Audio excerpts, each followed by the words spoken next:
Hey guys, tonight we're heading back to a time when your bed was a sack, your pillow could attract rodents, and sleep, believe it or not, was something you shared with your entire family, a few animals, and maybe even some suspicious spirits. Welcome to medieval Europe, where sleeping was a full contact, multisensory experience, often involving hay, hemp, and hope.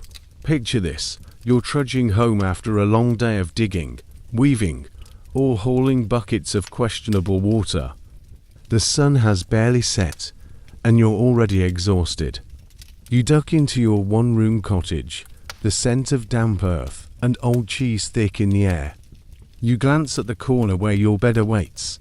It's not really a bed. It's a hay-filled sack, lumpy and half sunk into the dirt floor, draped in a rough wool blanket that hasn't been washed since the last Sunday. And yes, it's infested with something. Could be fleas, could be mystery beetles. You'll find out around midnight when they start biting. So, before you get comfortably, take a moment to like the video and subscribe, but only if you genuinely enjoy what I do here, and drop your location and local time in the comments. It's always fun to see who is drifting off with us from around the world. Now, dim the lights, maybe turn on a fan for that soft background hum, and let's ease into tonight's journey together. You shuffle over to your sleeping spot, already bracing for the crunch of straw beneath you. In most medieval homes, especially among the peasant class, the typical bed was a humble affair. A mattress, if you could call it that, was often just a large sack or tick stuffed with straw, hay, or dried reeds. The term pallet was often used, and it perfectly describes what it felt like: flat, dusty, and mildly disappointing. But strange as it sounds, there was a method to this medieval madness. Hay and straw were readily available, especially after the harvest. They provided decent insulation from the cold ground, and when you added a few layers of linen or wool on top, you could, if only for a moment, pretend you were somewhere soft. Peasants rarely slept alone. The whole family, parents, kids, maybe even an uncle or two, shared the same sleeping area. They slept close together for warmth, yes, but also because space was tight and social norms weren't quite as rigid about personal boundaries. Privacy. That was a concept reserved for nobles and cloistered monks. You, meanwhile, might be curling up next to your 5-year-old niece, your mother-in-law, and the family goat, who is currently trying to chew on your blanket. The hay mattress wasn't necessarily replaced often. Instead, people would air it out by shaking it or taking it outside once in a while to let the bugs escape, as they felt fancy. Over time, it would become compacted, damp, and sometimes moldy. But you slept on it anyway, because what else were you going to do? This is also where you'd learn the value of a simple innovation: the bed cord. Before box springs were a thing, medieval beds used a wooden frame strung with ropes in a crisscross pattern. Your hay mattress would sit on top. If the ropes sagged, you'd tighten them, hence the old phrase sleep tight. Nice, right? Not when you're the one yanking those ropes at 10 p.m. while your toddler is already face down in straw, snoring like a disgruntled pig. But even peasants had their moments of luxury. Some lucky families would occasionally stuff their ticks with feathers, if they happened upon them, usually by raiding goose nests or inheriting grandma's fancy bedding. Unfortunately, feathers had their own issues. They clumped, they flattened, and they smelled like bird. Still, the idea of feathers under your head became a kind of medieval dream in itself. Now here's a quirky tidbit. Some households would line their hay mattresses with dried lavender, chamomile, or mint leaves. Not for comfort, these were early attempts at pest control. The herbs repelled some insects and masked the smell of mold and sweat. Think of it as medieval Febreze. Historians still argue whether these makeshift herbal remedies were effective or more of a ritualistic placebo. Some records suggest fewer complaints of lice or scabies in households that used herb-lined pallets. Others think the only real impact was making the bugs smell like lavender as they bit you. Still, the notion of controlling your sleep environment, however primitive, speaks to a kind of timeless human need. We all want rest, even if it comes with a side of vermin. And oh, if you were a servant sleeping in a castle, things weren't much better. You didn't get a private chamber or even a real bed. You might roll up in the hallway, under the stairs, or next to the kitchen hearth. Cozy, maybe. Quiet, not a chance. One night, you're kept up by the clanking of armor. The next, it's a drunken minstrel trying to remember his lute chords at 2 a.m. Of course, the rich had real beds, massive wooden frames with thick feather mattresses and embroidered sheets. But we'll peek into those later. For now, you're stuck with your hay, your fleas, and that one suspicious squeak coming from the corner. Probably just a rat, or a very lost hedgehog. As your eyes grow heavy, you pull the scratchy wool over your shoulders.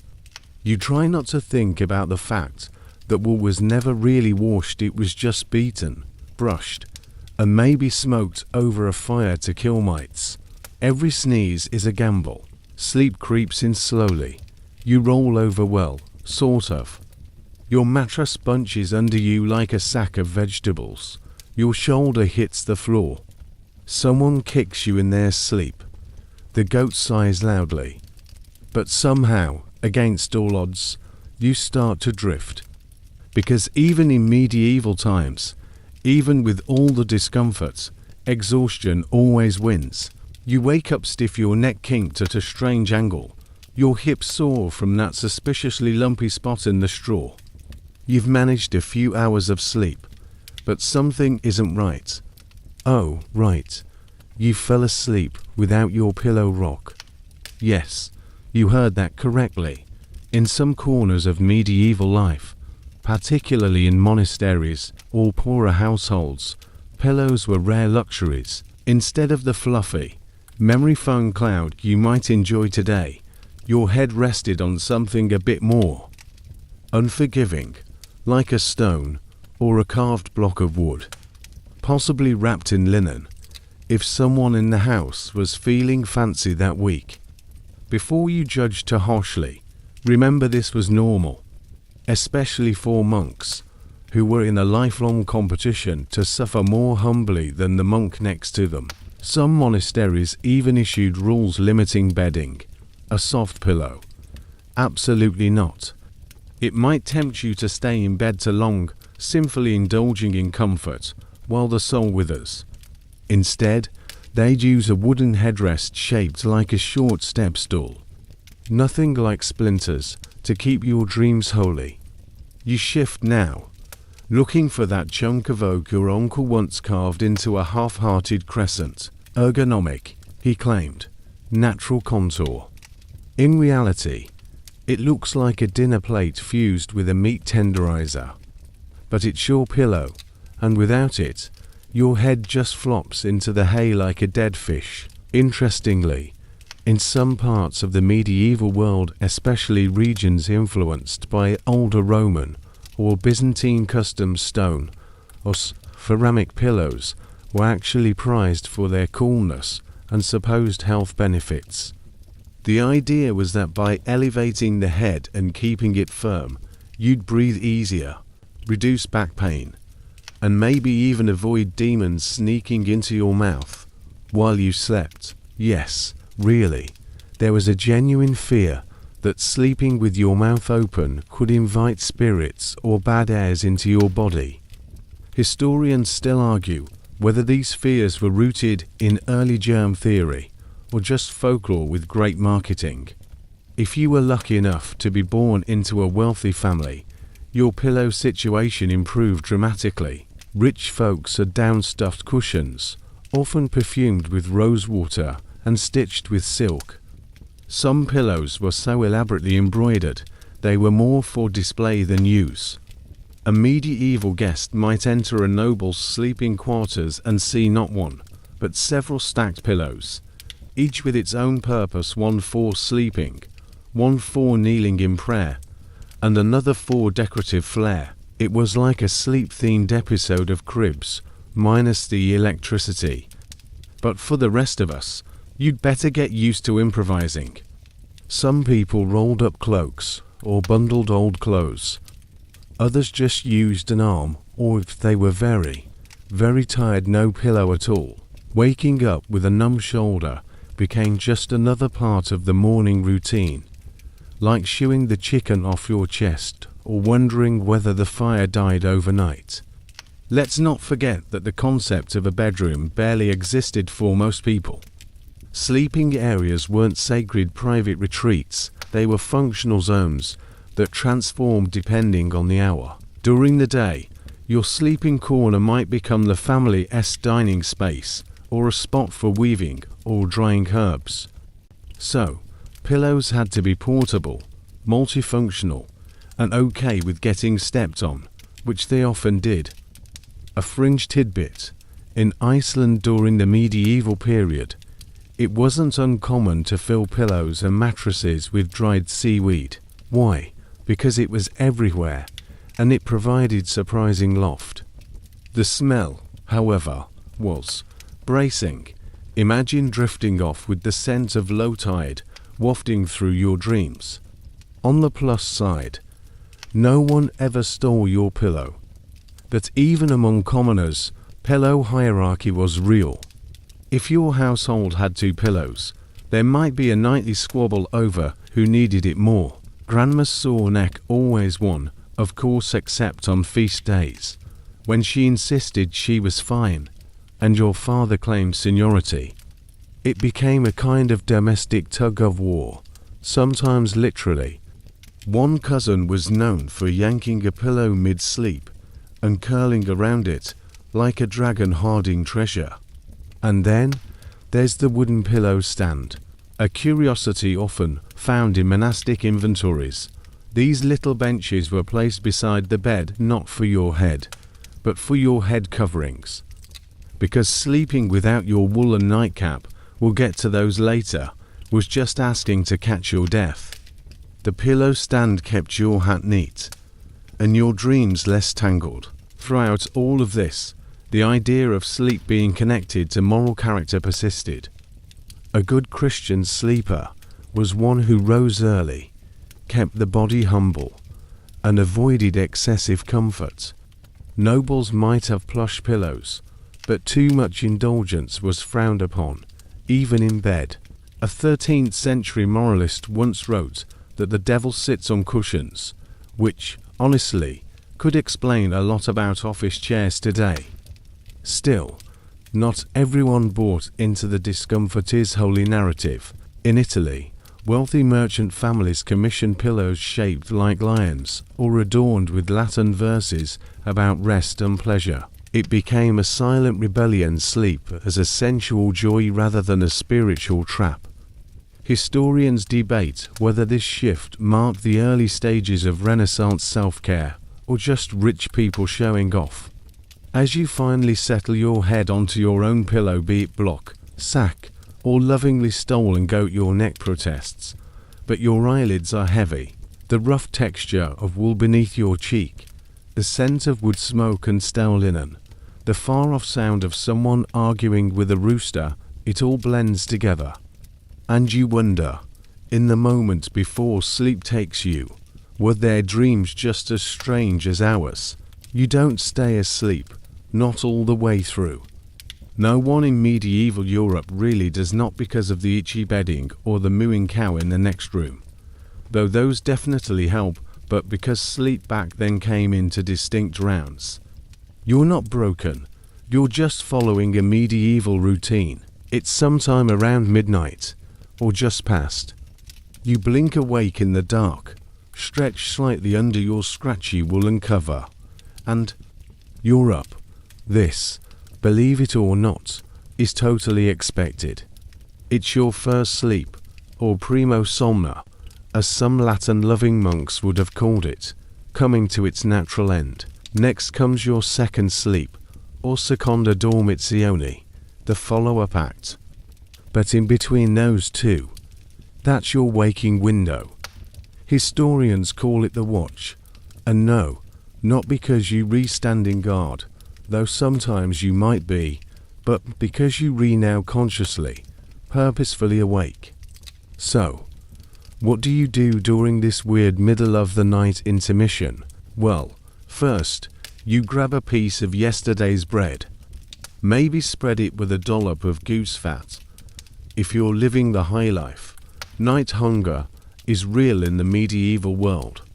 You've been physically active all day, eaten 1 or 2 very carb-heavy meals, and your body burns through it fast. This isn't snacking, it's survival. Then comes the talking. It turns out, people loved a bit of pillow talk during the watch. Couples used the time to chat, gossip, or practice marital relations, let's say, in the most medieval way possible. Some 15th century physicians even encouraged this, believing that intimacy during the watch was healthier, more productive, and, yes, more likely to lead to children. And if you're alone, don't worry, there are other options. You might tend the hearth, stir the coals, or step outside briefly to check the stars or the livestock. Maybe you say a few prayers, especially if you're a devout type. Some folks even use this time to read by candlelight. Assuming you were literate and rich enough to own a book and wax, books weren't exactly lying around like tabloid magazines. You might own a Bible, a book of hours, or if you're really fancy, a manuscript of herbal remedies that insists turnips cure sadness. Now here's your quirky tidbit. Some medieval households took the watch so seriously, they built furniture for it. A special bench near the fire, known as a watch chair, was where one might sit during the wakeful hours, half draped in blankets, nodding along to the snores of everyone else in the room. One particularly chatty widow in 1371 claimed her best conversations happened on the watch bench, and only ghosts listened. Historians still argue whether segmented sleep was truly universal or just common among certain classes or climates. In warmer regions or cities with noisy nightlife, uninterrupted sleep may have been more attainable or more chaotic, depending on your neighbors. But in cooler, rural areas with limited artificial light, the body naturally followed a kind of two-phase rhythm, and once people had candles, clocks, and shift work, well, the night split faded out of fashion. Still, there's something oddly peaceful about this moment. You're lying there in semi-darkness, listening to the slow breathing of your family. The fire crackles gently. Maybe the wind groans in the rafters. You aren't rushed. No alarm clock buzzes. You just exist half rested, half aware in the long pause of night. It's during this time that dreams linger in your mind. Medieval people believed dreams from the first sleep were more natural, caused by digestion or bad air. But dreams during the watch, those were different. Those came from God, or angels, or, if you were unlucky, the devil himself. One 14th century nun claimed she saw a flaming wheel descend from the ceiling during her watch and deliver her a prophecy about sheep prices. She later became the abbess, which proves either divine intervention or excellent PR. Interpret as you will. Others used the watch to confess quietly to a friend or spouse. The darkness, the intimacy, had brought secrets to the surface. A child admitted to breaking the egg jar. A father confessed he missed his mother. A wife whispered that she still saw her dead brother in her dreams. And yes, sometimes these moments veered into the spooky. You might suddenly remember the story of the man in the next village who woke during the watch and found his deceased grandmother standing at the foot of his bed, offering stale biscuits and a warning about firewood. You pull the blanket a little tighter. Lighting was minimal, if it existed at all. Candles were expensive, and lamp oil was reserved for special occasions or religious observance. Most households made do with rushlights thin, greasy strips of dried rush dipped in tallow, which burned fast and stank worse. If you lit one, you'd better have something worth doing, because they didn't last long. And let's not forget the environmental reality. Your night watch is cold, bone deep cold, no insulation, no central heating, just your own body heat and the occasional warm animal, if you're lucky. Many households stacked everyone together in one bed for warmth during both sleep phases. If you wanted to get up during the watch, you had to pry yourself out of a pile of snoring humans, dogs, and the vague smell of cabbage. Eventually, your body gives the signal. It's time to drift off again. You don't need to set an alarm or check your phone. You've been doing this since childhood. The second sleep will carry you until dawn, when the rooster crows, the light slips through the shutter, and the bread lady outside starts yelling about her turnips again. You nestle back into your hay. Maybe you even fluff your rock pillow, just slightly. The fire glows dim behind your closed eyelids, and in that space between wakefulness and dreams, you realize this quiet hour might be the most restful part of your day. You're not alone, not in your sleep, not in your room, and certainly not in your bed. As the embers in the hearth die down to a dull orange glow, you shift under the blanket and bump into a foot. Not yours. Then a warm snout exhales against your calf. Welcome to the medieval bedroom, otherwise known as everyone you know and love plus livestock crammed into one room to survive the night. Most medieval homes had a single shared living space, especially for the peasant class.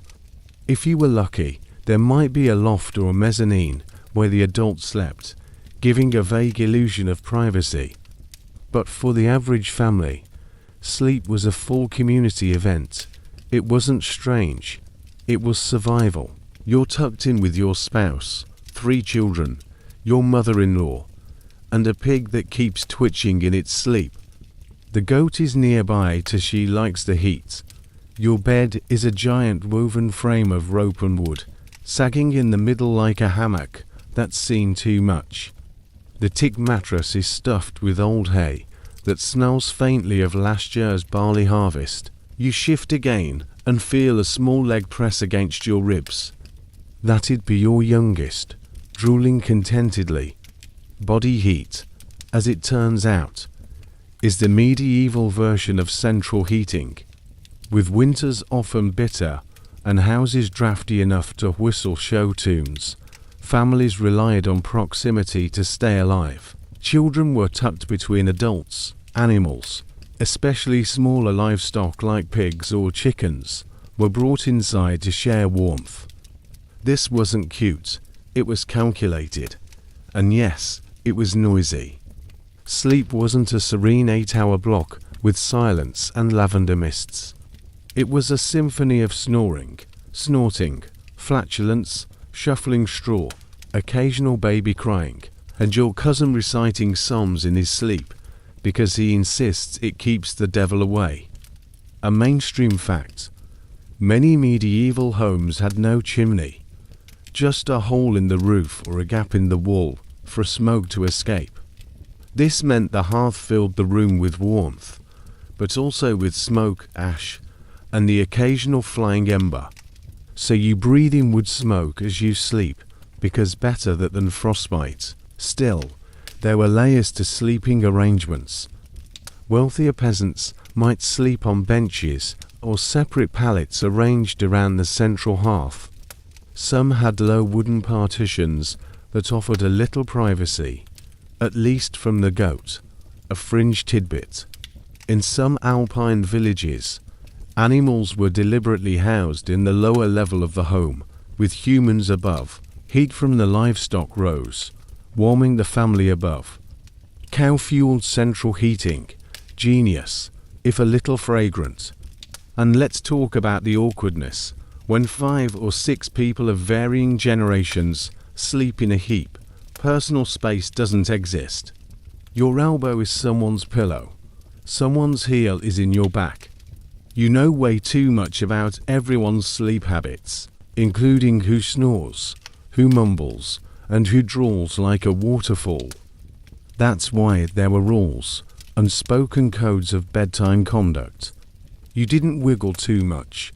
You didn't steal the blanket. And if you had beans for supper, well, you better apologize in advance.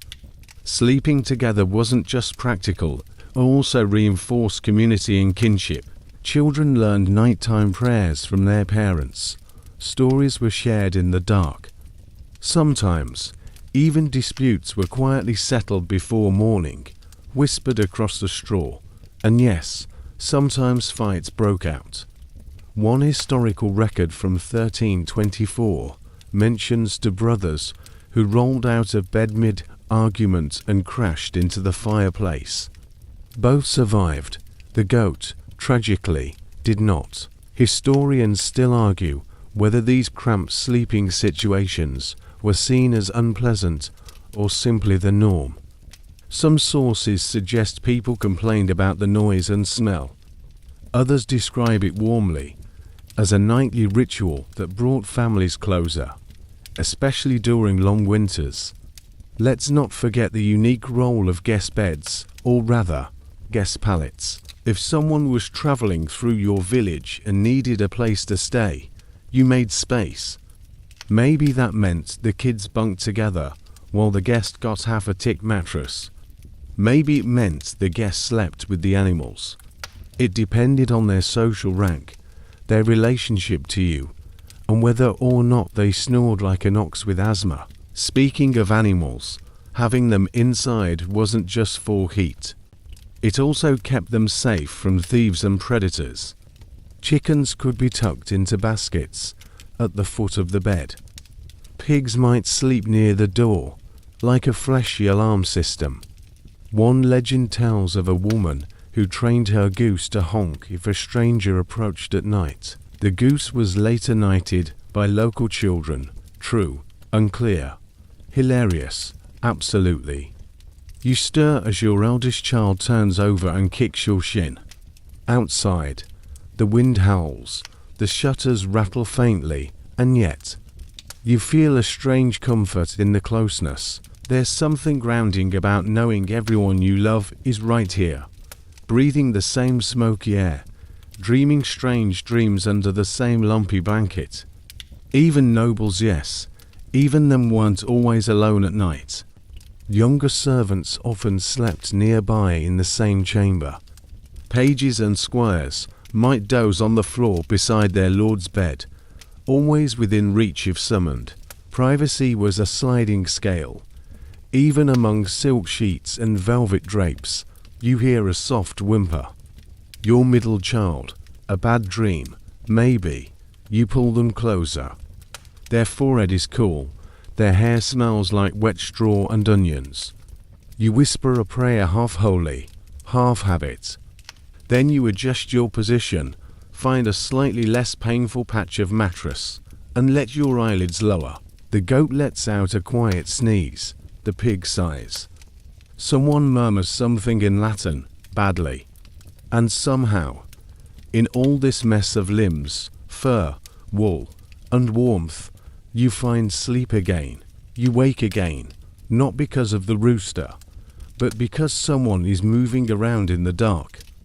The soft shuffle of bare feet on packed earth, the creak of floorboards near the hearth.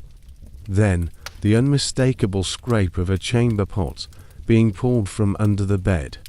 Ah, yes, the glamorous side of medieval sleeping. The midnight pee ritual. In a world without plumbing, flushing, or even designated bathrooms in most homes, the chamber pot was king of the night. It lived under the bed or in a nearby corner, and when nature called, you answered with as much dignity as you could muster while crouching over a ceramic bowl in front of your entire family. You tried to ignore the sound, maybe even go back to sleep, but then the smell wafts through the room, a potent reminder that no one is bothering to empty that thing until morning. You pull the blanket over your nose and hope for mercy. Bodily functions weren't the only thing disturbing your sleep. Dreams, visions, and the occasional bout of sleepwalking added a whole other layer to medieval nights. One moment you're resting peacefully, and the next, your cousin is on his feet muttering in Latin and trying to open a shutter that doesn't exist. Again, sleepwalking was often viewed through a spiritual lens. In fact, many believed that sleepwalkers were caught in some divine or demonic tug-of-war. Were they sinners under attack from evil spirits? Or were they touched by God, navigating their dreams in some holy trance? Historians still argue whether these episodes were interpreted as medical conditions or spiritual encounters. The lines, as always in the Middle Ages, were wonderfully blurry. Take, for example, the case of St. Colette of Corbie. She was known to have nocturnal episodes where she'd rise from bed, eyes glazed, and walk around her convent reciting verses she had never studied. Her fellow nuns were convinced it was divine possession. Today, we might call it parasomnia. Back then, it meant she was destined for sainthood.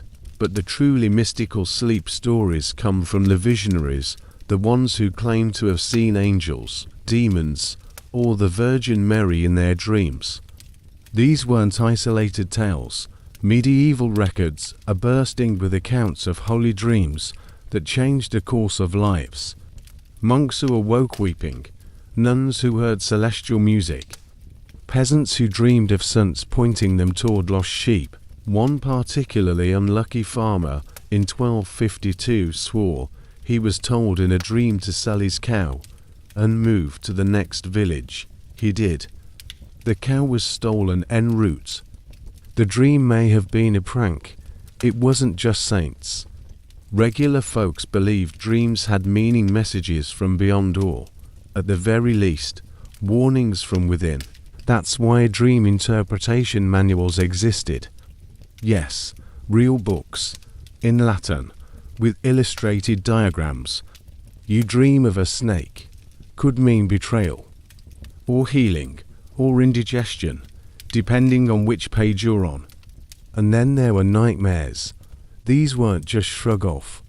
They were terrifying, often seen as attacks by dark forces. The most feared, the Mara, a nocturnal spirit believed to sit on your chest and smother you in your sleep.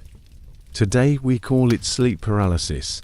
Back then, it meant someone had cursed you, or you forgot to say your evening prayers, or you angered a fairy.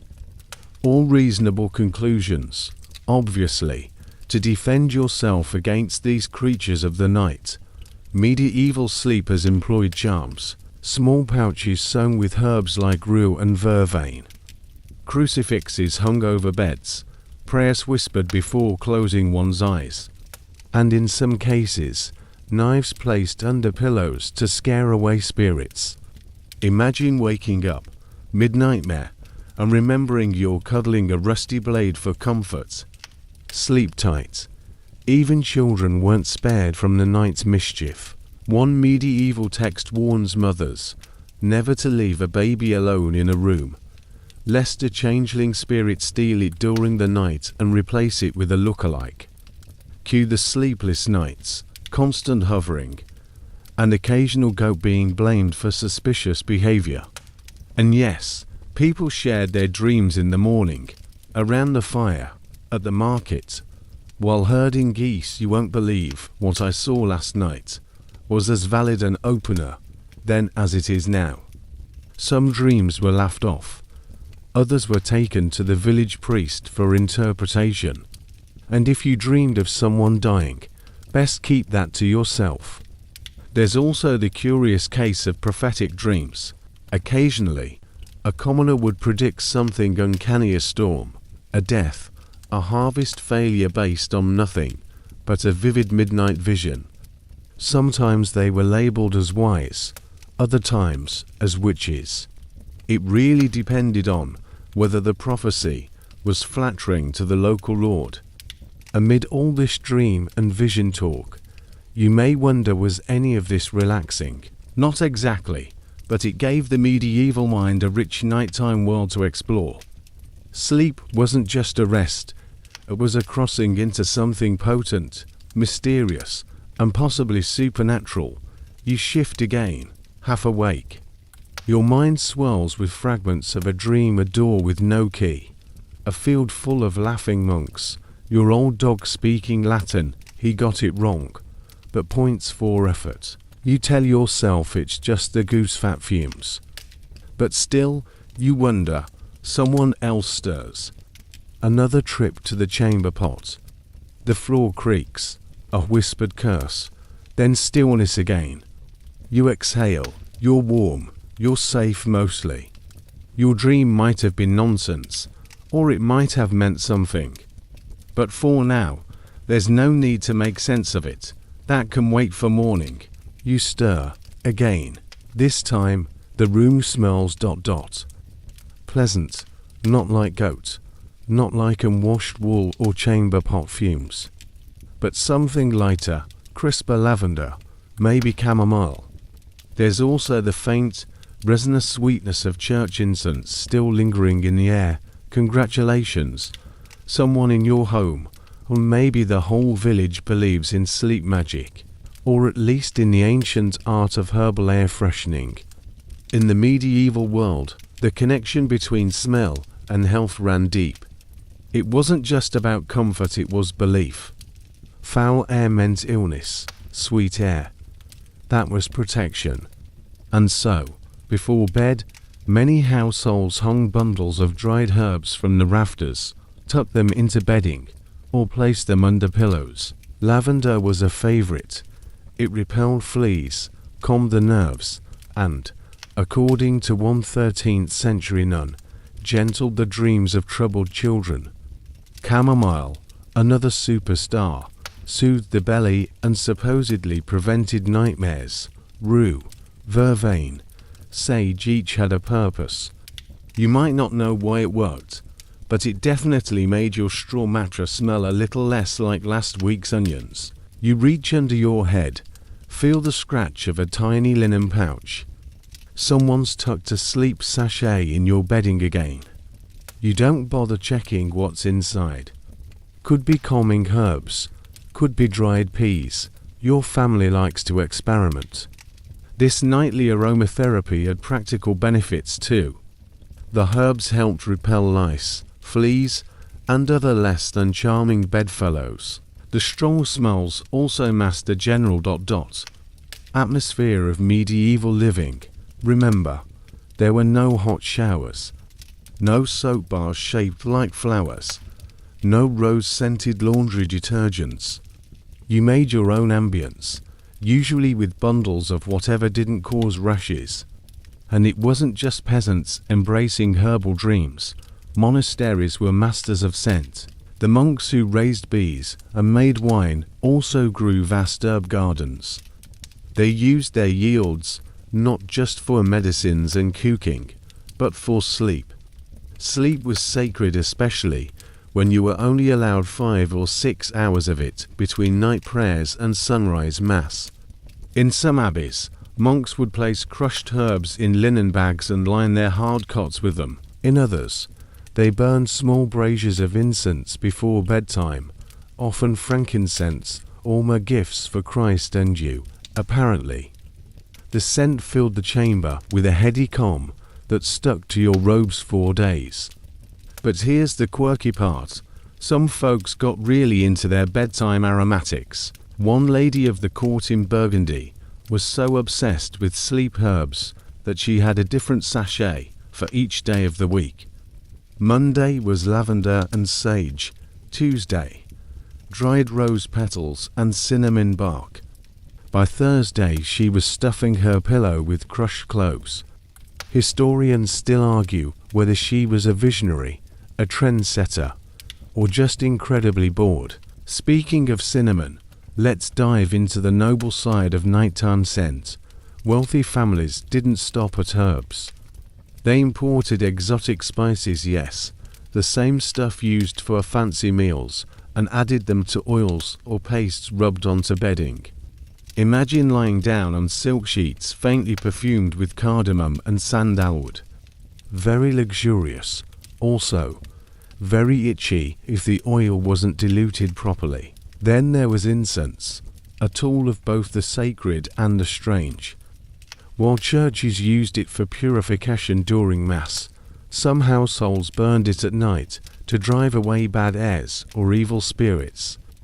A common belief was that demons couldn't stand the smell of frankincense, which might explain why your neighbor insists on burning it, even though he sneezes uncontrollably the whole time. The more superstitious types believed that burning the right mix of herbs and resins before bed could induce prophetic dreams. Recipes for such concoctions were passed down in dusty manuscripts. Mix mugwort, wormwood, a splash of wine, a chant or two, and poof, you're dreaming of the Virgin Mary playing chess. Whether those visions were divine or the result of mild herb-induced hallucinations, well, your guess is as good as the monk's. One particularly strange remedy from an old Saxon leech book suggested stuffing a pillow with crushed fennel and placing it on the left side of your head to banish spirits who ride the chest. Yes, that again. The medieval version of sleep paralysis was a busy night for everyone involved. Not all these remedies were inhaled. Some were consumed. People drank herbal infusions before bed, like warm wine with valerian root or mulled beer with poppy seeds. Others just chewed dried petals, like nervous rabbits before sleep. One shepherd reportedly swore by sniffing mint until the headache left. Bold strategy. You roll over now, deeply aware of the mix of smells wafting around you. It's comforting. The lavender is strongest, but there's something else old would smoke, maybe, or pine resin from the kindling someone stacked too close to the hearth. Sleep in the Middle Ages was more than rest. It was ritual, preparation, a delicate balance of scent, sound, prayer, and maybe a strategically placed chicken. You didn't just fall asleep. You crafted the space for it, you earned it, and if you were someone of deep faith, all these herbal touches blended seamlessly with spiritual preparation. One didn't simply lay down and snore. You recited evening prayers, made the sign of the cross, asked for protection from the night's dangers, both real and imagined. Your sleep was something holy, or at the very least, heavily scented. You close your eyes again. The sachet under your cheek is slightly lumpy, but comforting. Outside, a dog howls. Somewhere down the road, someone else is lighting incense. The smoke will curl into the rafters, mix with dreams, and linger until morning. Sleep pulls you down, gently this time, and you think, just before drifting off, maybe a little lavender under your pillow wouldn't be such a bad idea after all. You sleep, but not peacefully. Something presses on your chest, your breath catches. You try to move, but your limbs are frozen. The room seems darker than before, heavier. And then you see it, a shadow in the corner. You try to scream, but no sound escapes. Your heart pounds, your body won't respond. And just as suddenly as it came, the pressure lifts. You jolt awake, gasping, heart racing, cold sweat beads on your forehead. Welcome to one of the most dreaded medieval sleep experiences, the visit of a night demon. In the Middle Ages, night wasn't just when the world got quiet. It was when the world got weird. It was a time of uncertainty, vulnerability, and things that went bump not just in the night, but in your dreams, in your soul, and sometimes on your chest. Sleep paralysis, as we know it today, was often explained away by supernatural visits. You couldn't move, clearly. A spirit was sitting on you. You felt terror and hallucinations. That was a Mara, or worse, an incubus, a demon that tormented women, or a succubus, said to seduce men in their sleep and steal their life essence. Subtle, right? Medieval folk didn't call it a sleep disorder. They called it spiritual warfare. You were either under attack or being tempted. Either way, you'd better clutch your charm pouch and start praying. You reach under your makeshift pillow, fingers brushing something rough and knotted. It's your protection talisman, of course a crude little cross tied with string, stuffed with dried herbs, maybe some salt, and a shard of St. Whoever's fingernail, or at least what someone claimed was St. Whoever's fingernail. You hold it close. The danger passes. Fear of nocturnal spirits wasn't just common. It was part of everyday life. People protected themselves however they could. Crucifixes above the bed, religious icons on the walls, iron scissors placed under pillows, because apparently demons hate tailoring supplies, and prayers whispered until hoarse. One fringe custom from Slavic Europe involved sprinkling poppy seeds at the doorway, not to make the demon trip, but because some spirits were thought to be obsessive counters. If they had to count every seed before entering, you'd be long gone by morning. Sleep tight, math nerds. In some villages, people slept with their shoes facing the door to confuse malevolent entities. Others turned their blankets inside out or covered mirrors after dark, and some simply slept in groups, believing evil couldn't touch them if they weren't alone. Safety in numbers, even if those numbers included a snoring pig and your Uncle Bert. Historians still argue whether these night terrors were always linked to spiritual belief, or whether early understandings of mental health, stress, and trauma were at play just without the vocabulary to explain them. But the fact remains, when the mind faltered at night, the medieval imagination filled the gaps with claws, wings, and whispers. And it wasn't just commoners experiencing this. Nobles wrote of their terrors too. One 12th century countess described waking nightly with the sensation of a cold, wet hand pressing against her chest. She believed it to be the spirit of her dead husband, angry that she had remarried. Her solution: a candle kept burning all night, 3 rings made of consecrated silver, and sleeping with a dagger. She claimed it worked. Her third husband did not agree. Even religious orders weren't immune. Monks and nuns wrote accounts of shadowy figures appearing at the foot of their beds, whispering temptations, or trying to drag them from their cots. One monk allegedly fought off a demon with a ladle. Another nun reported being levitated by a wind of blasphemy. Make of that what you will. Children, too, were considered vulnerable. Parents tied amulets around their necks, drew protective circles in ash near the cradle, and taught them bedtime prayers that sounded more like defensive spells. Deliver me, O Lord, from spirits of the night, and keep me safe until the cock crows. Poetic, in a deeply paranoid kind of way, but it wasn't all fear. Some saw these experiences as divine tests. If you could resist the night's temptations, or endure the spiritual pressure, you might wake holier, wiser, or at least with a good story for breakfast. Still, the toll was real. Sleepless nights, anxiety, even self-inflicted injuries by those who fought their unseen attackers in their sleep. One priest was found bleeding from the forehead after swinging at a phantom rat he was sure had human eyes. Another man claimed to have lost his voice for a week after an incubus sat on his throat. Whether you believe the stories or not, the fear was very real. You, meanwhile, pull your blanket tighter. Your charm is warm now in your hand. The fire has gone to embers again, glowing faintly red like watchful eyes.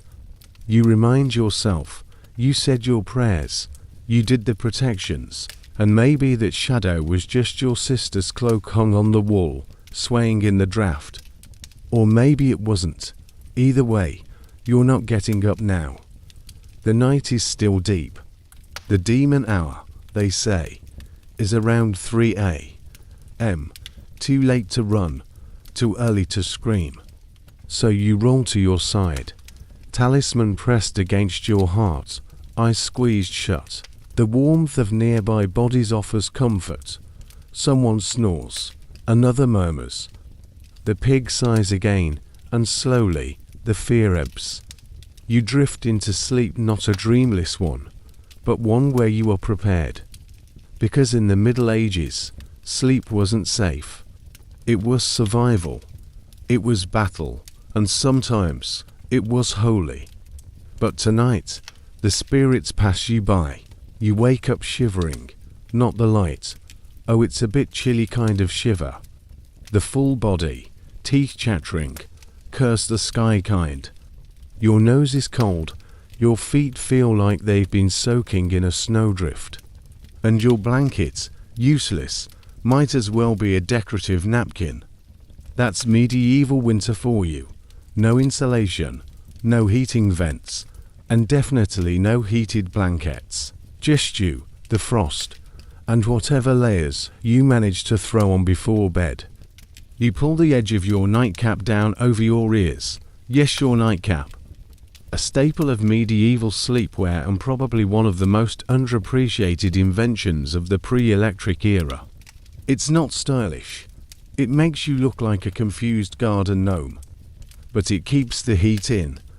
And that's what matters. You're not alone in your fashion choices. Everyone in the room is bundled up. Your uncle's wrapped in a cloak so tightly he looks like a rolled-up carpet. One of the kids has her scarf looped 3 times around her head, like she is about to storm a snow fortress. You, meanwhile, are sleeping in your full-day tunic with a woolen shawl on top. Because the idea of pajamas doesn't really exist yet, unless you count whatever you can layer without suffocating. Wool is the main ingredient in this human burrito. Thick, scratchy, lanolin-rich wool. It itches. It smells like wet sheep when it gets damp, but it insulates like nothing else. People slept in it, under it, around it. Nightcaps were often made of wool or felt, with long tails. You could wrap under your chin to keep it secure. Think of it as a soft, medieval helmet against the cold. Historians still argue whether the average peasant wore all their clothing to bed or just the inner layers. Some argue for a single shift or chemise. Others point to winter records where people froze in their sleep due to insufficient layering. Either way, it wasn't about comfort. It was about not becoming a peasant popsicle. Then there were the cloaks, heavy, hooded, and versatile. A cloak could serve as a blanket, a windbreaker, and an emergency curtain if your bed was in a drafty hallway. Some were lined with fur, if you were lucky or rich. Rabbit fur was especially popular. Squirrel was more common, albeit slightly lumpy. And for the fashion-forward monk, wool on wool with a hint of ... more wool. Quirky tidbit. In some households, families hung thick tapestries or heavy cloth around their beds to trap heat. If you had a proper bed frame, you'd hang curtains from it, creating a little heat cocoon. Even poor families might tack up old linens or spare cloaks. The result? A visual mess, sure, but also a few extra degrees of warmth. And in medieval winter, that was gold. This brings us to the medieval canopy bed, the four-poster dream of nobles everywhere. These weren't just status symbols, they were functional. The curtains drawn around the bed helped keep heat in and prying eyes out. When you live in a house with 10 other people and 4 dogs, that privacy is everything. One lord reportedly refused to sleep anywhere without his sleeping box, a portable four-poster bed that travelled with him. Historians debate whether it was for warmth, modesty, or extreme diva behaviour. Possibly all three, but let's talk about socks. Yes, people wore them to bed. They weren't the fluffy alpaca blend you're picturing, though. They were wool tubes, sometimes tied at the knee, sometimes stuffed with straw. One farmer in an old tale filled his with goose feathers for warmth. He later described the experience as comfortable but untrustworthy, which probably had something to do with the goose seeking vengeance, and hands covered, sometimes in mittens, sometimes just tucked into sleeves. Children often slept with their hands under their armpits. Not for comfort, just to keep their fingers. Toes were another issue. Without modern insulation, the floors stayed frigid. So medieval sleepers often stacked reeds, hay, or even dried dung beneath their pallets to create a thermal barrier. Not glamorous, but functional. You'd be amazed what you'll accept when your toes go numb.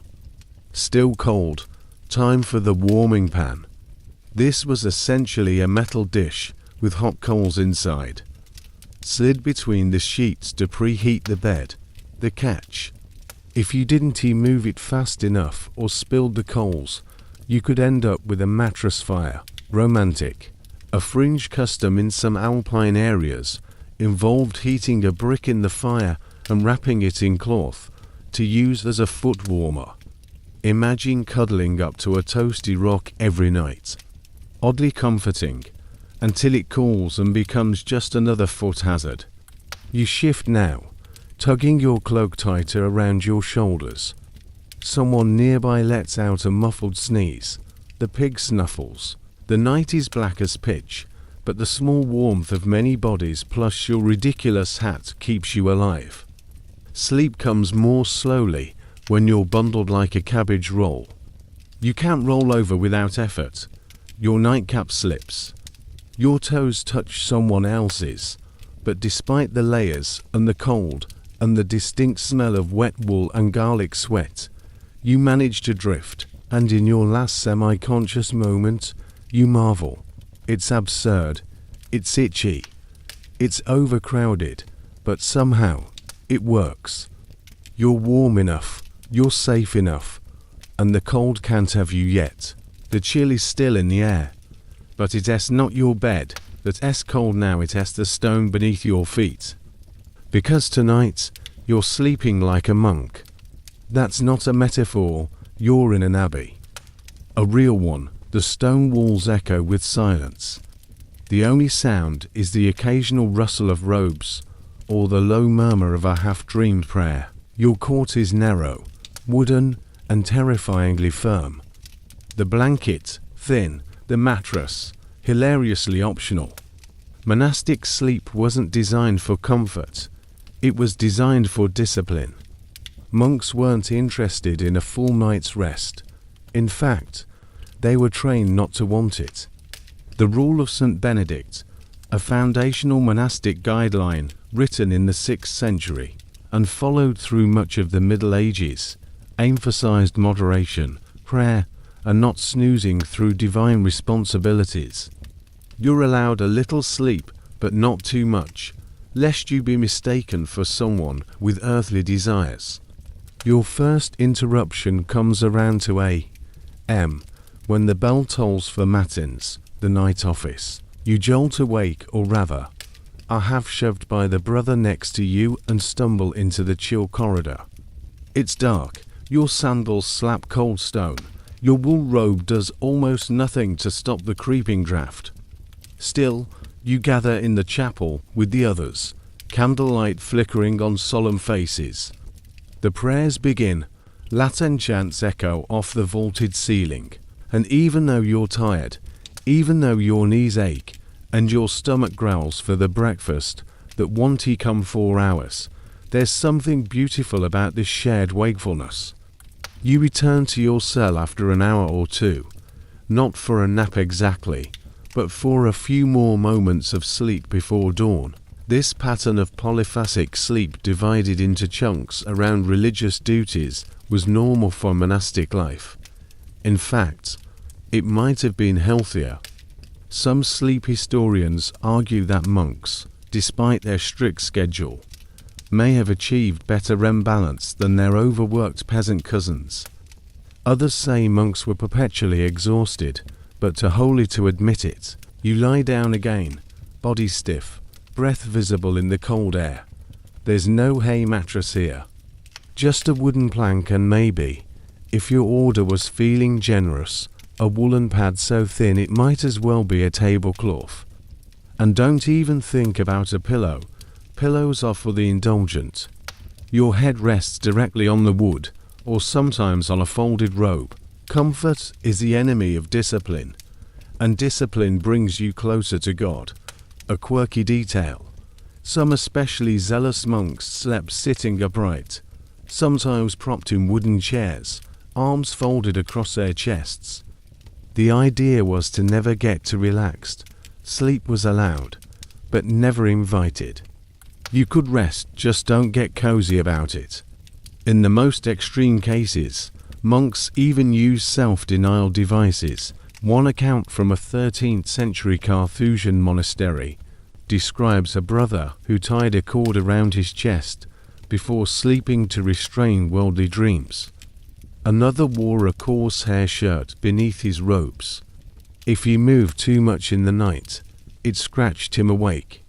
Sweet dreams, indeed, yet somehow you sleep. Not deeply, but enough.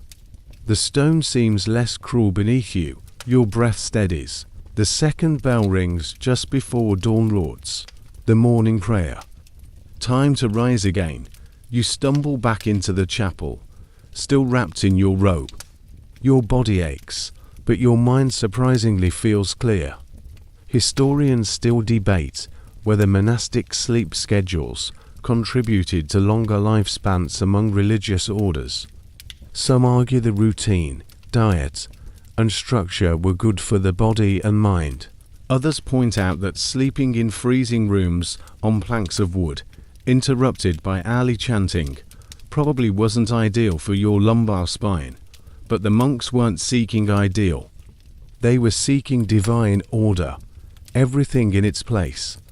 A life built around rhythm of prayer, silence, study, and yes, even sleep. Even monasteries had bedtime rules. No idle chatting in bed. No nighttime wandering, unless for religious duty. And absolutely no snoring. Okay. That last one was more of an unspoken plea. You, meanwhile, try your best to breathe quietly through your mouth, so as not to be that guy. And let's not forget the nuns. Their lives were similar structured, sacred, and sleep-deprived. One account tells of a convent where the sisters slept in a communal dormitory, heads all facing the same way, so that none dared look upon another's sleeping face.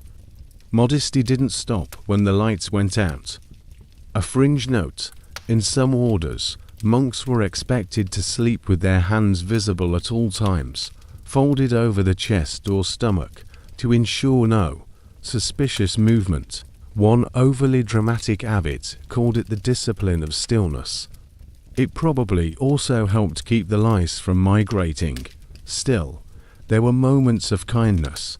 In the dead of winter, extra blankets might be handed out.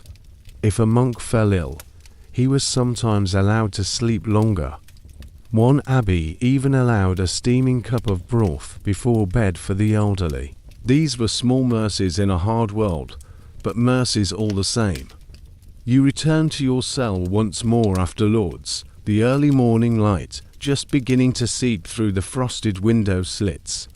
Your breath fogs the air. You lower yourself back onto your plank. The robe is your only cover. Your eyelids flutter, and despite everything, the cold, the wood, the interrupted night, you feel strangely at peace. Your sleep may be short, structured, and uncomfortable, but it's also deliberate, a ritual, a choice. You sigh, Tuck your hands beneath your arms and drift for the last few minutes before the day's work begins. You're home again, away from the monastery, and tonight, sleep arrives with a pleasant buzz. Not from exhaustion, but from the medieval version of a nightcap. Literally, you've just downed a mug of ale. But not just any ale. This one was brewed with a blend of hops, wild herbs, and maybe even a suspicious pinch of crushed poppy seed. A little earthy, a little bitter, and if you're lucky, exactly the thing to coax you into dreamland without too many interruptions from night demons or your cousin Espig. In the Middle Ages, drinking before bed was a casual, even expected, part of the nightly routine for many, and beer, especially small beer, a weaker, low-alcohol brew, was considered safer than water, more filling than wine, and useful in dulling the aches and worries of the day. But as the sun went down, people started getting creative. They made sleepy ale special batches infused with sedative herbs, brewed just strong enough to take the edge off and coax the body toward rest. The most common additives: poppy, of course, hops, chamomile, valerian, and occasionally, if your family wasn't worried about subtlety, henbane. Yes, the same plant that can cause hallucinations and organ failure if you get the dosage wrong. Don't worry, your uncle swears he measured this time. Historians still argue whether these sleep potions actually worked or whether they simply knocked people out the same way a heavy stew and a hard day do. Some medieval texts describe specific beer recipes for insomniacs measured carefully by apothecaries or wise women. Others suggest people just kept drinking until they fell asleep with their face in the bowl. Wine had its own sleepy charms. Spiced wine, or hypercras, was a popular remedy in upper-class circles.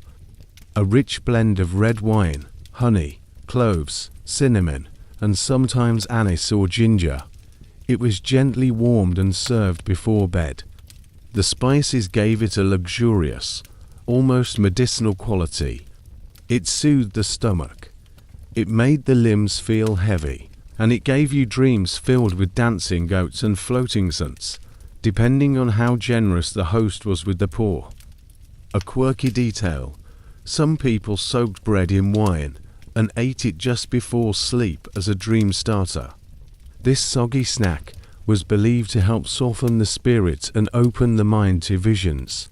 One medieval romance even includes a scene where a knight eats wine-soaked bread, falls asleep, and dreams of a swan that leads him to treasure.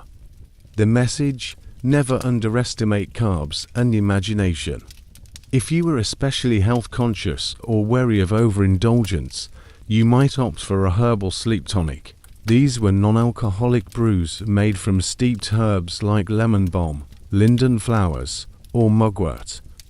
Brewed gently and sipped slowly, they were the medieval equivalent of chamomile tea. Soothing, aromatic, and depending on who made it, about 30% placebo and 70% genuine sleepy time science. But beware, not all night drinks were created equal. Some remedies could backfire horribly. A travelling herbalist once mixed hop ale with too much wild lettuce extract and rendered an entire village unable to wake for 2 days. The pigs, meanwhile, had the best sleep of their lives after slurping from a leftover bucket. That event is still referred to in one town record as the Great Dozing. Alcohol before bed also carried religious scrutiny. Monks were often warned against overuse of wine at the Vesper hour, which was monk speak for don't get buzzed before matins, Brother Cedric. But even monasteries made allowances. Some monks were given a ration of wine or beer with supper, especially in colder regions where warmth and calories mattered. Of course, they called it medicinal, which, let's be honest, is the oldest trick in the book. And speaking of medicine, physicians of the time didn't shy away from prescribing sleep-inducing elixirs. One 14th century doctor suggested a warm mixture of milk, saffron, and crushed almonds taken an hour before bed to quiet the mind and relax the limbs. Another recommended boiling poppy seeds in wine and straining it through a cloth. Effective? Probably. Legal? Questionable. Delicious? Absolutely not. You, meanwhile, finish your mug. Your head is pleasantly light. Your shoulders ache less. The straw mattress still pokes you in all the wrong places, but your body feels just foggy enough not to care. Someone across the room hiccups. Another giggles. The fire crackles as someone adds a log. The glow bounces off the mugs stacked near the hearth, each one stained and chipped, but well loved. There's a warmth that spreads through the room that's not just from drink. It's from shared stories, laughter, the clink of pottery, someone reciting a ridiculous fable about a hedgehog who outwits a dragon in a drinking contest. You'll dream about that later, you're sure. And then the yawns begin, people stretch. Woolen cloaks are pulled over shoulders, scarves retied. The room dims as candles are snuffed one by one. Someone spills a bit of their sleepy brew onto the rush-covered floor and shrugs, waste not, want not. You lie back, the scent of spiced ale still lingering in your throat. Your muscles relax, your fingers tingle, your thoughts drift, float, dissolve. Whether it's the valerian or the warmth of shared comfort, sleep comes quickly this time. Not forced, not dragged, just a soft slipping away. And if you wake with a mild headache and the taste of clothes in your mouth, well, that's just the price of medieval bedtime bliss. You wake up and wait, where are you? This isn't a pile of hay in a crowded cottage. The room is big, spacious. The ceiling stretches overhead in thick wooden beams. Rich tapestries hang on the walls, muffling outside noise. And the bed. Oh, the bed is elevated, tall enough that you need a step stool just to climb in. Congratulations, you're in the bedchamber of a noble. And in the Middle Ages. That's basically the VIP lounge of sleep. Your mattress is thick, stuffed with goose feathers and down.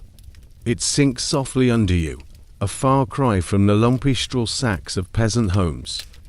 Above you, a canopy of heavy fabric is drawn, its folds thick with embroidered birds, mythical beasts, and gold thread. You're in a literal tent of wealth. But don't get too comfortable, you're not alone. In fact, nobility rarely slept alone. For all their luxurious surroundings, privacy was still a rare and carefully curated thing. Servants might sleep in the same room, or just behind a curtain. Pages, ladies in waiting, or guards might be stationed nearby. Even your most intimate bedroom moments might be accompanied by the gentle sound of someone stoking the fire at the foot of the bed. These weren't just bedrooms, they were stages. The noble bedchamber was part resting place, part meeting room, part political arena. Discussions happened here. Deals were brokered. Lovers were received. Enemies were schemed against, all between silk sheets and goblets of wine. And the bed itself was a symbol, an artifact of status. Carved wood, velvet canopies, embroidered pillows, fur-lined blankets. Owning a four-poster bed was as much a power move as owning land. It told visitors, I sleep better than you, and that means I rule better than you. One particularly flamboyant duke in Burgundy reportedly had a bed so big it could fit 12 people. He called it his dream council. Historians still argue whether this was meant literally or metaphorically, or if it was just his way of avoiding cold feet. But for all the lavishness, noble sleep wasn't always restful. For starters, the room might be warm, but it was also alive. Tapestries harboured moths, fur covers carried fleas, and despite the presence of chambermaids, vermin didn't care about your social rank. That scratching in the corner, still a mouse. And then there were the curtains drawn tightly around the bed, not just for warmth, but for secrecy. Nobles used bed curtains as a way to create boundaries in shared spaces. Sometimes the room had multiple beds for guests or family. The curtains became little privacy for soft walls where secrets could be whispered and dreams unfolded unseen. Of course, curtains weren't just functional, they were statements, embroidered with family crests, religious icons, or sometimes scandalous scenes from Arthurian romance.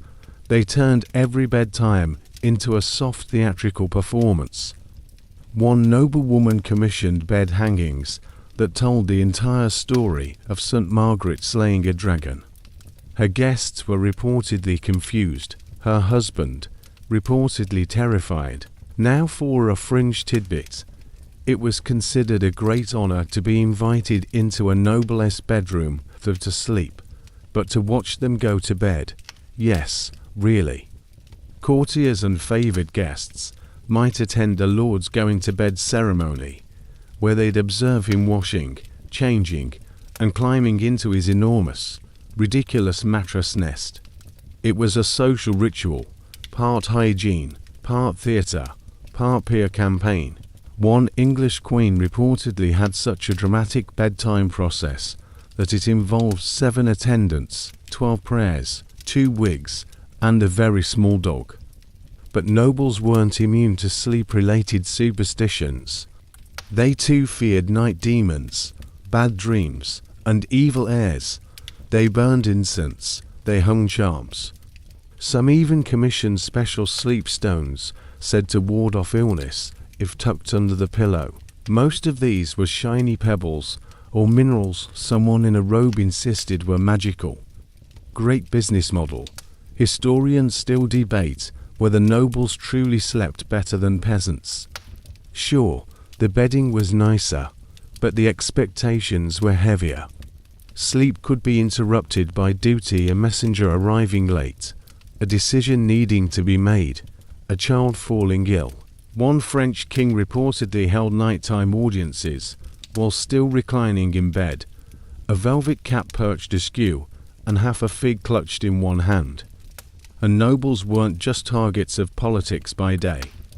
Assassins, rival factions, even angry relatives might creep in at night. The SY beds were often placed against a wall or in alcoves, less room for surprise stabbings.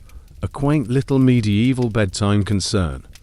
Despite the risks, the noble bedchamber remained a place of control, of performance, of immense personal expression. Everything down to the color of the sheets could carry meaning. Red for passion, green for fertility, blue for Marian devotion, beige for people who gave up. You roll over now, sinking into the soft depths of your mattress. It cradles you. The feather pillow molds perfectly beneath your head. The fire in the hearth pops gently. The embroidered curtains flutter slightly, stirred by a breeze you can't quite feel. And for a moment, you understand it, the appeal. The stage, the secrecy, the softness. Here in this lavish cocoon, sleep isn't just recovery. It's rain. You're not just dreaming. You're ruling in your sleep. Until your lady's maid coughs from the corner, right, still not alone. You close your eyes anyway. Let the velvet fall. Let the dream council gather. And just maybe, no assassins tonight. You wake up suddenly, no feather pillow beneath your head, no velvet curtain swaying gently overhead. Instead, there's a helmet pressing into your temple. Your chainmail is bunched under your back, and your entire body feels like it was stomped on by an ox, twice. Welcome to castle guard duty. Midnight shift. Sleep optional. The wind howls through the battlements as you shift in your half-sleep. Somewhere above, a torch sputters. Below, the courtyard is a quiet void. You can hear the distant splash of water in a cistern, the flap of a banner, the clink of a buckle as someone adjusts their breastplate nearby. You're on watch, the late night rotation, often called the graveyard shift, though if you doze off at the wrong moment, that name becomes quite literal. Unlike the monastic rhythm or peasant heap sleeping, castle sleep was interrupted and strategic. Castles needed round-the-clock vigilance. Every guard, squire, and soldier had to be ready to wake or stay awake 4 hours on end, often with little warning. And so, sleep became something you stole in fragments. You weren't assigned a cozy bed. At best, you got a bench by the half or a space on the stone floor. If you were lucky, a thin straw mattress stuffed in a drafty side chamber. If you were unlucky, you were sleeping standing up with your back against a cold wall and your fingers still wrapped around a spear. And yet, you did sleep, often in shifts, and always on edge. You learned to nap in armor, or at least parts of it. Chainmail shirts made decent blankets in a pinch, though they were about as comfortable as sleeping under wet cobblestones. One soldier was said to have developed chronic armor bruises from the way his helmet dug into his cheek each night. Food didn't help much. Dinner was usually heavy gruel, salted meat, maybe a thick crust of bread. But your stomach rumbled by the middle of the night anyway, and forget coffee. You had ale, maybe a bit of cold broth, or a dried fig if someone remembered you existed. And don't think the nobles had it easier during times of conflict. Even lords were expected to sleep lightly when danger loomed. Some slept in their armor with a dagger under their pillow.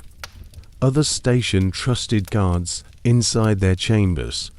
A few paranoid ones had false beds constructed decoys for would-be assassins. One especially dramatic baron in Brittany reportedly slept in a different room every night and made his dog sleep on his bed, just in case. The dog was promoted to captain of the guard, probably a better listener. Historians still argue whether these extreme sleeping habits made castle dwellers more alert or just perpetually irritable. One chronicle mentions a garrison where the men became so sleep-deprived they began hallucinating enemy attacks. They rang the bell 4 nights in a row. The 5th night, when the real attack came, no one responded because they all buried themselves under fur cloaks and agreed to just deal with it in the morning. Sleep was also weaponized. During a siege, attackers often launched nighttime assaults to exploit exhaustion. Defenders, in turn, learned to rotate sleeping arrangements, assigning short rest shifts and mandating double watches. Fatigue wasn't just a side effect, it was a strategy, a quirky tidbit. Some castle guards reportedly slept with one boot off and one boot on. That way, if alarm rang out, they could leap into partial action immediately while hopping into the other shoe. It was called half-readiness. It was also a great way to sprain your ankle. Even off-duty castle inhabitants slept differently. Maids, cooks, grooms, they all had odd hours and unpredictable wake-ups. The cook's assistant might sleep near the kitchen hearth, curled on a sack of flour. The stable boy might nod off next to the horses, warmed by straw and very tolerant livestock. There were no shifts in the modern sense, just roles, routines, and occasional chaos. In the chaos, people found creative ways to rest. Some napped sitting up with heads against a wall. Others mastered the art of sleeping with one eye slightly open, a trick both real and imagined in countless stories. One aging knight claimed he could hear in his sleep. His squire disagreed and spent 3 nights sneaking by with increasingly ridiculous noises. The knight slept through all of them. Sometimes, though, there was calm. Between drills, before dawn, after a false alarm, you might steal an hour of real sleep. You'd wedge yourself into a quiet stairwell, Wrap a cloak around your shoulders and breathe deeply. The cold stone behind your head, the warm hilt of your sword by your side. The quiet hum of a castle at rest, but even in slumber, you were never far from alertness. A creaking door, a shifting shadow, the distant clang of steel on steel. Sleep in a castle was less about restoration and more about readiness. And in the background, that ever-present rhythm of torchlight and cold. Still, you drift off again, if only for a few minutes. Your dreams are strange, fragmented. You're on watch, but also in a feast hall. You're marching, but also sleeping. The blurred edge of fatigue turns fantasy into memory and memory into myth. You're not sure if you're snoring or if it's the wind howling down the tower steps. Then movement, you jolt upright, heart racing. It's just the captain of the guard, come to relieve you. Your shift's over. You can finally go lie down, for real this time. But only until sunrise. The road is long, your feet ache. Your back is damp from hours beneath a patchy cloak. You're carrying everything you own in a bag that smells suspiciously like cheese, and the sun has just set again. You're a pilgrim, and tonight, like many nights before and many to come, you're sleeping somewhere between a miracle and a health hazard. Pilgrimages were deeply spiritual journeys. In the Middle Ages, treks to holy sites like Canterbury, Santiago de Compostela, or Rome. People undertook them for penance, healing, or sometimes just to escape their village problems with a holy excuse. But one thing they all had in common: terrible sleeping arrangements. After a day of walking through mud, wind, and the occasional goat stampede, pilgrims needed shelter. And so, you find yourself at a roadside hostel, or more accurately, a medieval flophouse. The sign outside boasts a faded painting of St. James. That's promising. Less promising is the overwhelming stench of boiled turnips inside. It's chaos. The innkeeper waves vaguely toward a pile of mattresses that resemble overcooked pancakes. You pick one still slightly warm from whoever left and try not to think about lice. The room is one giant common area. There are 20 people in here. Some snoring, some muttering prayers, some singing. One guy is already asleep on top of his walking stick. Someone else is feeding dried peas to a dog under a blanket. There's a toddler chewing on a candle. You lay down on your mattress, if it can be called that. It's stuffed with something lumpy. Straw. Old rags, possibly oat husks. The blanket smells like cabbage.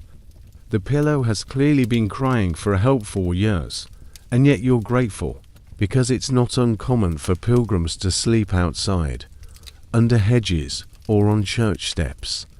Not all towns welcomed wanderers, especially if you smelled like wet sheep and sanctity. Some inns refused to house pilgrims entirely, citing infestation concerns. Others took them in reluctantly, stuffing them into barns, stables, or storerooms. At least tonight, you're indoors, sort of. Sleep is complicated. You're surrounded by strangers. Some are harmless, others may be less so. One man keeps muttering that he saw St. Christopher in the clouds last Tuesday. You believe him, mostly because he smells like he hasn't blinked since. And then there are the lice. You will get them. It's not a matter of if, but when. Pilgrims often carried wooden lice combs on cords around their necks, both for grooming and as social signals. Yes, I know I'm gross, but I'm trying. One English friar famously offered lice-combing services in exchange for cheese. A quirky tidbit. Some inns actually offered bedding upgrades for an extra fee. That might mean a slightly less stained mattress, or the privilege of sleeping near the fire instead of next to the door. Historians still argue whether these fees were worth it. or just an early form of medieval travel scams. You pull your cloak tighter. It doubles as a blanket, triples as a pillow. The guy next to you, possibly named Osric, already snoring like an asthmatic donkey. Someone else has a flute and refuses to acknowledge it's not the time for music. But even amid the chaos, the ritual remains. Pilgrims often said evening prayers together, sometimes led by whoever had the least phlegmy voice. Psalms, litanies, even a quick song to honor the saints they were walking toward. It's strangely beautiful, a reminder that, despite the lice and noise and cabbage pillow, you're on a holy path. One famous account tells of a young pilgrim who dreamed of angels lifting him over muddy roads while sleeping in a pigsty. He later claimed the dream cured his foot rot. The pig, however, remained unimpressed. Back to your inn. Someone nearby lights a tallow candle. The smell is greasy, but it gives off a soft glow. You can make out outlines, now people bundled in cloaks, curled up with bags as pillows. Someone's whispering a rosary. A woman quietly hums a lullaby in a language you don't recognize. And despite the racket, the discomfort, and the growing suspicion that a flea just colonized your ankle, you feel something strange peace. Pilgrimage sleep is not good sleep, but it's sleep with purpose. And there's a sense of shared endurance. You're not the only one hurting. Everyone here has blisters. Everyone here misses home. Everyone here has a story that led them to this point. A vow, a promise, a sin too heavy to carry without walking it off across half of Europe. You roll to your side. Your cloak slides off your shoulder. A rat scurries somewhere in the wall. Osric mumbles something about blessed bread. You smile in the dark. Tomorrow, you'll rise early. Eat stale bread. Walk through dew and prayer. You might get rained on. You might lose a sandal. You might see another miracle in a field of cows. But tonight, you rest, because even pilgrims need to sleep. And while your bed might be humble, and your dreams might be itchy, you're still moving forward, one cramped, snore-filled night at a time. You're not in a cottage tonight, not a monastery, not even a roadside inn. You're curled up beside a smoky hearth, candlelight flickering over a page that looks suspiciously like someone etched in a napkin, but it's actually a manuscript. And what's written on it? Medieval sleep advice. Believe it or not, people in the Middle Ages actually wrote books, real, serious, Latin-filled books about how to sleep better. Though let's be honest, their idea of better might not exactly align with yours. This particular one you re-squinting at lightly copied and recopied by monks with good handwriting and poor lighting is a sleep manual. It offers detailed guidance on how to prepare for rest. Some of it is practical, some of it is deeply questionable. First, it says, never sleep with your head facing north. That's how corpses are buried. Bad vibes, you shift slightly just in case.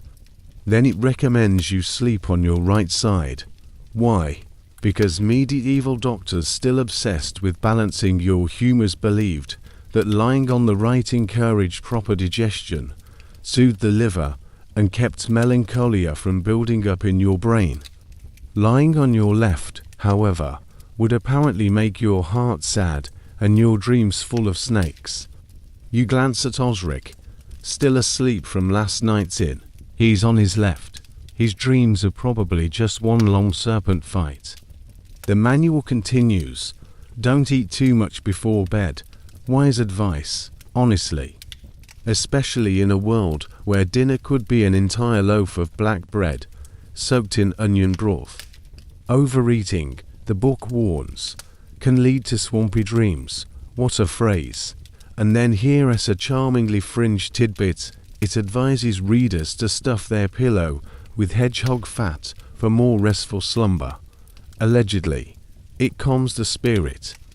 Allegedly, hedgehogs allow this. Historians are still puzzled. And so are we. But wait, it gets better. Another section suggests that if you're plagued by insomnia, you should boil lettuce, strain the liquid, mix it with crushed pearls, yes, real pearls, and drink it while chanting a psalm backwards. If that doesn't work, you might be possessed. Good luck. Medieval folk medicine was built on a shaky but creative blend of classical theory, church doctrine, and local superstition. Sleep was tied to everything: food, air, moon phases, even the types of dreams you had. There were lists of dream symbols passed around like sleepy horoscopes. If you dreamed of bees, good fortune. If you dreamed of falling, a sin unconfessed. If you dreamed of a naked priest on a boat, well, that one got cut off, probably for the best. Some manuals were more spiritual than medicinal. They reminded readers to confess their sins before bed, to ensure a peaceful night. If you died in your sleep, a very real possibility.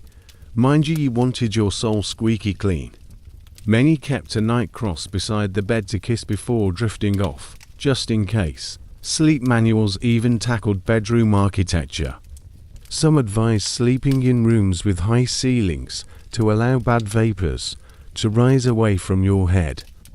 Others said you should open the shutters slightly to let in fresh air, but not so much that the devil might sneak in on a breeze. There's that paranoia again. You flip to a new page.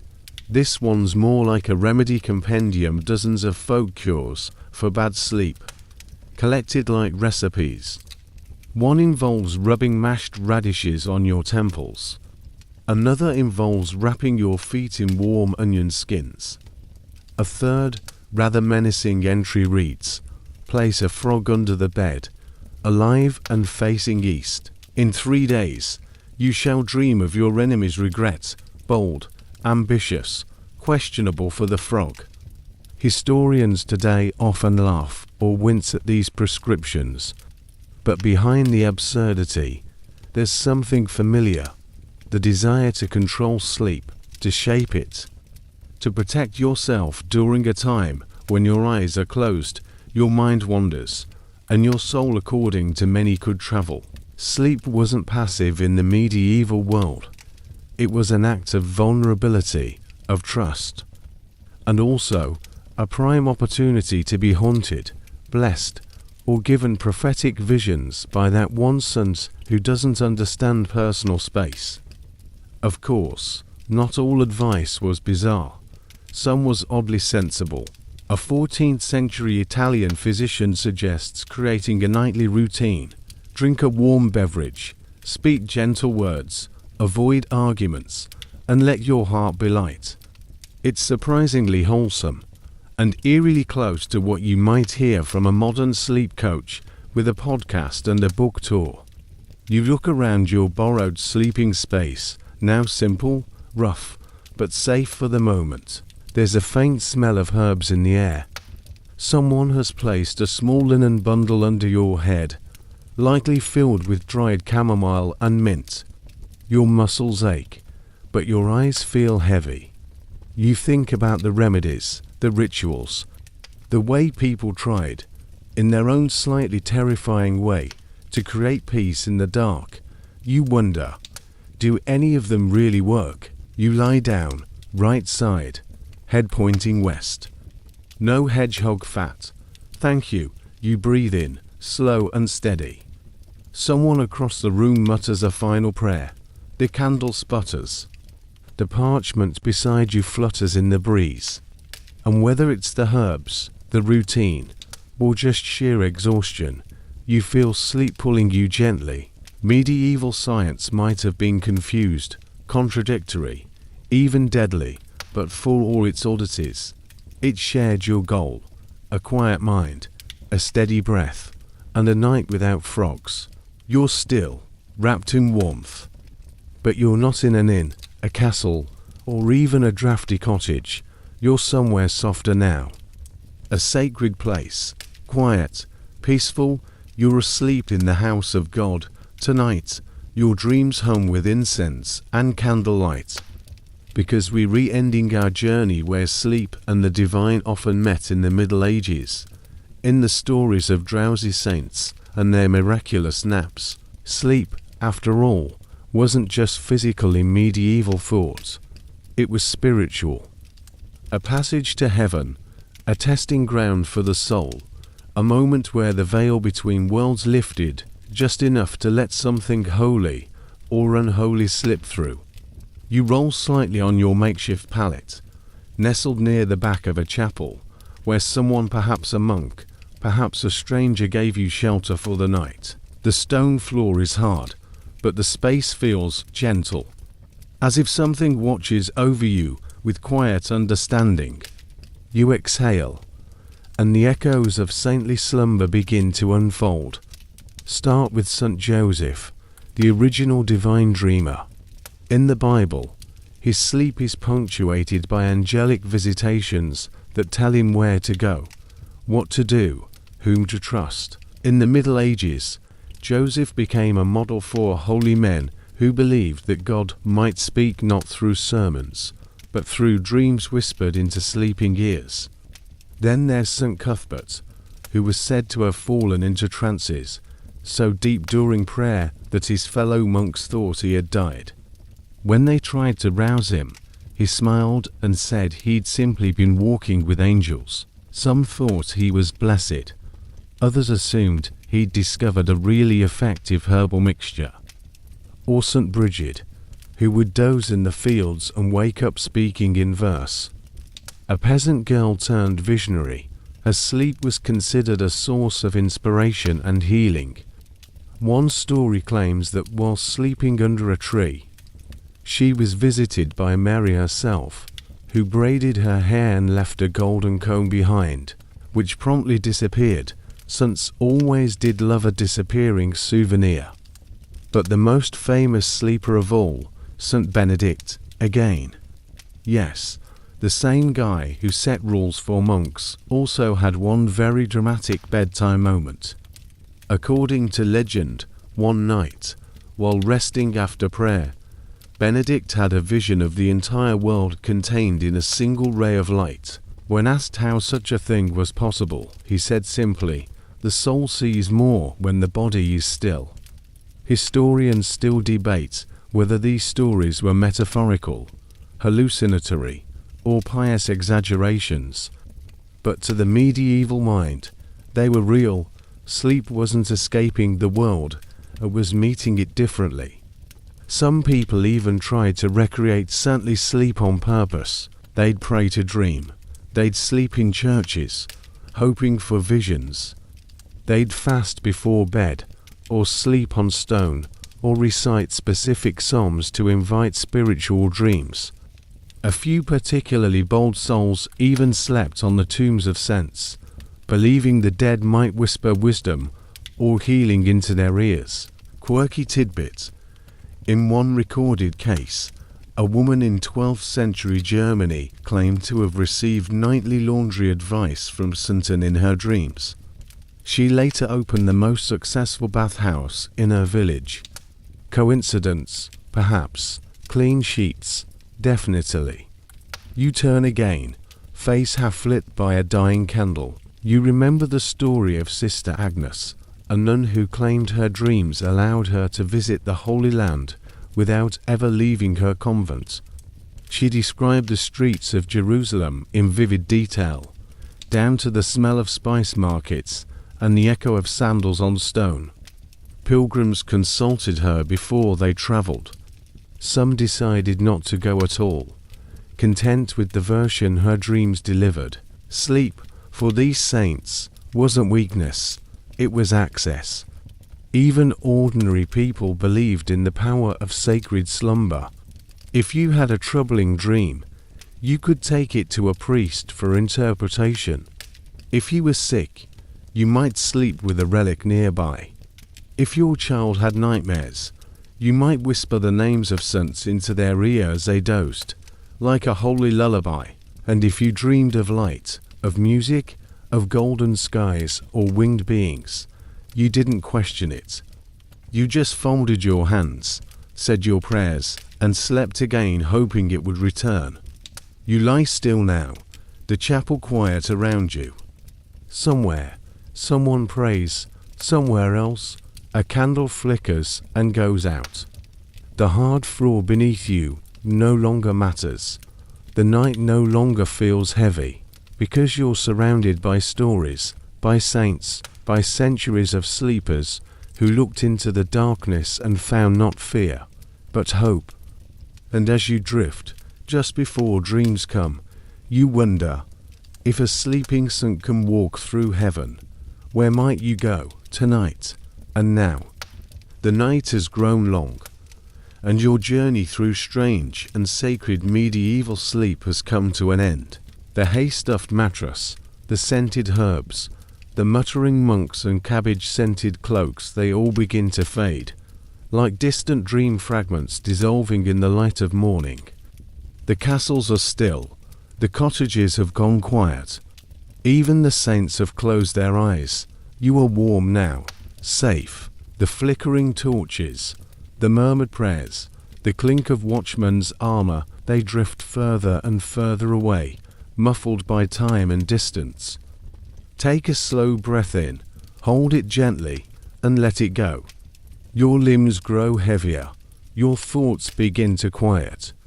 There's no need to sort through them now. No need to remember hedgehog pillows, or goat snores, or dream-born swans. They were only ever meant to carry you here, to this soft, calm place, where nothing is expected of you, where you can finally fully rest. The cold wines of stone abbeys are gone, the chatter of pilgrims has faded. The warm scent of lavender lingers, faint and familiar. You don't need to open your eyes, you don't need to move. Just breathe. The stories can wait, the questions can wait. Even time, tonight, will wait for you. You are wrapped in stillness now, in something deeper than sleep, something older, something holy. So go ahead, drift, wander. You've traveled far. You've earned this peace. Sleep well, sweet dreams.